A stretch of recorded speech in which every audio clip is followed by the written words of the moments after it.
తుంగభద్ర డ్యాముకు సంబంధించి కేంద్ర జల సంఘం ఒక కీలక నిర్ణయం తీసుకుంది. 9 మంది సభ్యులతో ఒక హై పవర్ కమిటీని నియమించింది.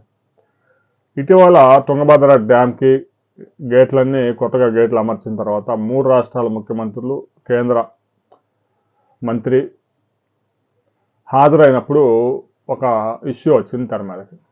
తుంగభద్ర డ్యాముకు సంబంధించి గతంలో కర్ణాటక, ఉమ్మడి ఆంధ్రప్రదేశ్ 2 రాష్ట్రాలకు హక్కు ఉండేది. ప్రస్తుతం కర్ణాటక, తెలంగాణ, ఆంధ్రప్రదేశ్ ఆ తుంగభద్ర జలాలను ఉపయోగించుకోవాల్సిన అవసరం.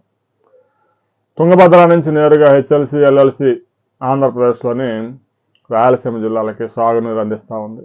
ఇక రాజోలి బండ నుంచి తెలంగాణ ప్రభుత్వానికి కూడా కొంత వరద జలాలను కేటాయించాల్సిన అవసరం. అయితే తుంగభద్రలో ఉమ్మడి ఆంధ్రప్రదేశ్కి కేటాయించిన జలాలు 2 రాష్ట్రాలు విడిపోయిన తర్వాత తుంగభద్రలో ఎవరు ఎంత వాటర్ ఉపయోగించుకోవాలనే దానికి సంబంధించి ఇంకా కొంత క్లారిటీ రావాల్సింది. ఎప్పుడూ కూడా తుంగభద్ర జలాలు ఆంధ్రప్రదేశ్ సరిహద్దుకు వచ్చేసరికి తగ్గిపోతూ ఉంటాయి. కర్ణాటక రైతుల ప్రయోజనాలే వాళ్ళు కాపాడుతూ ఉంది తుంగభద్ర బోర్డు. తుంగభద్ర జలాల వినియోగానికి సంబంధించి బోర్డు ఉన్నా కూడా ప్రయోజనం లేకుండా పోతా ఉంది. తుంగభద్ర ప్రాజెక్టు మొత్తాన్ని కర్ణాటక నియంత్రణలో పెట్టుకుంది. సహజంగా బోర్డు ఉంటే ఆ బోర్డు అన్ని రాష్ట్రాలకు సమానంగా న్యాయం చేస్తూ ఉంటుంది. కృష్ణానదికి సంబంధించిన నాగార్జున సాగర్ కానీ, శ్రీశైలం ప్రాజెక్టుకి కానీ 2 తెలుగు రాష్ట్రాలు ఏర్పడిన తర్వాత వాటికి కూడా బోర్డు ఏర్పాటు చేశారు. వచ్చిన వరదని ఎవరైతే హక్కుదారులు ఉన్నారో వారికి వాటా ప్రకారం పంచుతారు. అలాంటిది తుంగభద్ర నుంచి చాలా కాలంగా ఆంధ్రప్రదేశ్కి, తెలంగాణకి తీవ్ర అన్యాయం జరుగుతూ ఉంది. 2 రాష్ట్రాల ముఖ్యమంత్రులు ఇటీవల జరిగిన కార్యక్రమంలో, ప్రాజెక్టు వద్ద జరిగిన కార్యక్రమంలో కేంద్ర మంత్రికి విన్నవించారు. కేంద్రం దీని మీద వెంటనే స్పందించింది. ఒక హై పవర్ కమిటీని 9 మంది సభ్యులతో ఏర్పాటు చేసింది.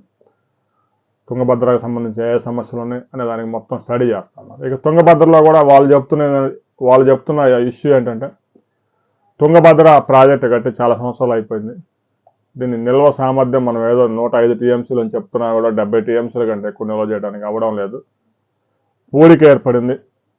ఆ పూడిక తీయడానికి 20,000 కోట్ల రూపాయలు ఖర్చు అవుద్ది. ఆ తీసిన పూడికనే ఆ కుప్ప పోయడానికి 60,000 ఎకరాల భూమి కావాలి. దీనికి కేంద్రం సాయం చేయాలి, అన్ని రాష్ట్రాలు కలిసి రావాలని చెప్పేసి కర్ణాటక ఇష్యూని తెర మీద తీసుకొచ్చింది. ఏదైతే ఆంధ్రప్రదేశ్ కానీ తెలంగాణ చెప్తున్నా అంత నీటిని నిల్వ చేయడానికి అక్కడ తుంగభద్రలో కెపాసిటీ లేదు. ప్రాజెక్ట్ నిర్మించినప్పుడు ఏదైతే కెపాసిటీ ఉందో దాన్ని ఇప్పుడు కూడా మనం చెప్తా ఉన్నాం. కానీ తాజాగా జరిగిన అధ్యయనాల ప్రకారం ప్రాజెక్టు 40% దాకా పూడిక ఏర్పడింది. పూడిక తీస్తేనే నీటి నిల్వ సామర్థ్యం పెరుగుతుందని కర్ణాటక చెప్తా ఉంది. దీనికి సంబంధించి ఈ సమస్యలన్నీ పరిష్కరించడానికి హై లెవెల్ కమిటీ ఎలాంటి సూచనలు చేయబోతా ఉంది అనే వివరాలతో మరో వీడియోలో మనం కలుసుకుందాం.